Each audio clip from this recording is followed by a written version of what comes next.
Thanks, Krishna, and thanks everyone here for coming.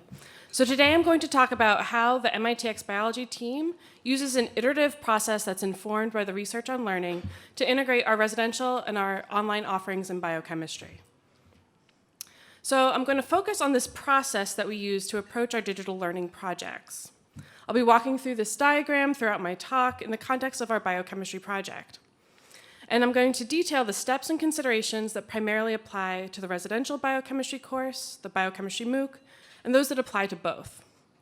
So let's first start with asking, what needs is this project addressing? Essentially, why is biochemistry a good subject to approach in this way? So biochemistry is a foundational subject for biology, and it's a requirement for medical school. In a survey of some of our contacts in the biotechnology industry, we found that academic experience in biochemistry was rated important for both new hires and current employees. Moreover, there are no open courseware materials available for 705 biochemistry, and so there's a clear gap in digital resources. But perhaps the most important aspect in ensuring the success of a project is that we have a collaborative faculty member who's very interested in incorporating these digital tools into their course. So we worked in collaboration with a faculty member to build modular resources for residential implementation for the first half of the spring semesters of 2016, 2017, and 2018. So in the coming slides, I'm going to discuss the resources that we created for this project, and I'll also detail some of the research on learning that supports their construction. So we started off with a single PyMol assignment. This is an open source molecular visualization software that students use to answer questions about protein and nucleic acid structure and function that's also used by real structural biochemists. So one of these questions is shown here, along with a screenshot of the PyMol exercise required in order to answer the question correctly. So we've expanded to 7 such assignments. And we've also added in-class demonstrations, providing students with 3D glasses for an optimal viewing experience. So these PyMol activities are examples of authentic learning. They connect educational materials to real-life applications. The PyMol assignments introduce how specific concepts and skills are used by real biochemistry researchers with the intention of fostering interest among the students by connecting how the material they're learning in class has real-life applications. In 2018, we also posted all of the learning goals and objectives for each of the 19 lectures associated with the first half of the spring semester, to which we aligned all of our MITx materials for cohesion and to clearly convey what is expected of the students. So all of the examples of the resources that I'll show today actually align to a specific objective and a specific lecture on hemoglobin and allostery, just to highlight this process of alignment. For each lecture, we also generated handouts, which together visually summarize the important concepts that each lecture covers. The images included in these handouts, such as this one here, have questions associated with them to prompt thinking about how concepts and images are related. There are no formal assessments of these questions. However, this does encourage self-explanation, which is when a student formulates a response to a question in their own words, which can promote a deeper understanding of the material and an awareness of their own knowledge construction. So after the spring of 2018 semester ended, we proceeded to adapt and create more resources, like the ones I just mentioned, for use in the MOOC and to flesh out more of the online course. A big part of this adaptation process was editing some of the 25 hours of unscripted board work captured on video on campus during lecture, and adding animations where it was appropriate. All of the resulting 200+ video segments in the course were created with these multimedia learning principles in mind. They're short, they're self-paced, and they include placement of visual elements that use strategic placement of color, text, and motion in order to reduce extraneous cognitive load on the students and also enhance visual representations of really complex ideas. So I'm going to show a brief clip of one of these videos. If we look at the deoxy form, that's this. I'd like you to notice, if you can, that heme iron is a little puckered. It's not quite in the plane of the ring.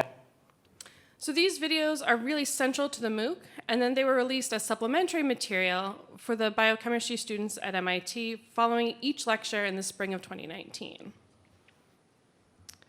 In the structure of our course sites, following the video segments are test yourself questions, which are designed to be low stakes and build basic conceptual understanding without undue stress on the students and learners.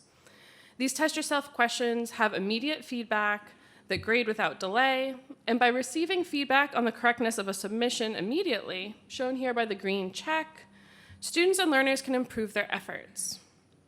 Each test yourself question also has an option for elaborated feedback, which goes beyond reiterating the correct answer, highlighted here under the explanation heading.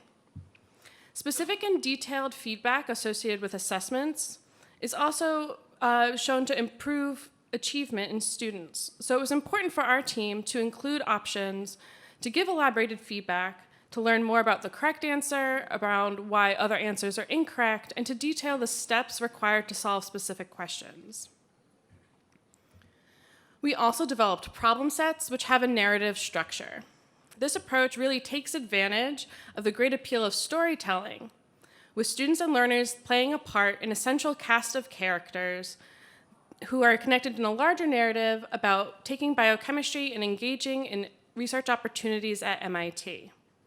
We prominently feature MIT biology labs throughout the problem sets and make clever references to the culture of MIT. The problem sets are also more challenging and integrative than the test yourself questions.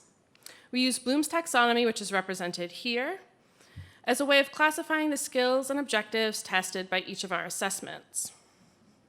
The test yourself questions fall lower on this hierarchy of complexity, whereas for problem sets, students and learners are required to really synthesize their understanding and make connections across learning objectives. So just together, between the problem sets, the test yourself questions, and the PIML assignments, well over 500 assessments were developed for this project. So when we finished adapting and creating resources for the MOOC, we launched in January of 2019. Next, we needed to gather data from these MOOC learners to feed back into the cycle of course creation and refinement for both the residential and MOOC sides of the course. Due to the close proximity of the spring 2019 semester, this process of feedback was actually pretty concurrent with the following steps. But the outcome was that we were able to use all of the MOOC materials that we developed as supplemental resources for the MIT course. So how did students view these new resources? Well, the majority of students that responded to our survey found that each of these resources were useful or very useful in their studying efforts. And we do know from looking at the platform data that these resources are indeed being used by students beyond the 20% that responded to the survey. What's also encouraging is that almost all of the responding students said that their stress was lowered by having these resources available to them. And considering the amount of stress that MIT students report, I think this is pretty significant. So I've walked through the full cycle of this process, but I don't want you to think that the project is over. We're highly invested in putting out these rigorous biochemistry resources, so this necessitates more iterations of the cycle. On the residential side of things, by continuing to employ MOOC resources in class and as study aids, we give students materials that they didn't have access to before. We also allow flexibility in terms of content coverage and scheduling on parts of the faculty members, and in the future could really open up opportunities to incorporate more active learning activities. We're also able to add back more material that we are able to cover on campus into the MOOC and refine the resources based on feedback from students. So in summary, through our digital learning project process, we're really able to address the needs of students, faculty, and worldwide learners. We use research on learning to create evidence-based materials, which, when used residentially, really reduce the stress of MIT students. So our iterative design process really fosters the crosstalk between residential and MOOC versions to ensure the quality of our biochemistry offerings. So with that, I'd like to thank you for your attention, and I'll take any questions that you may have.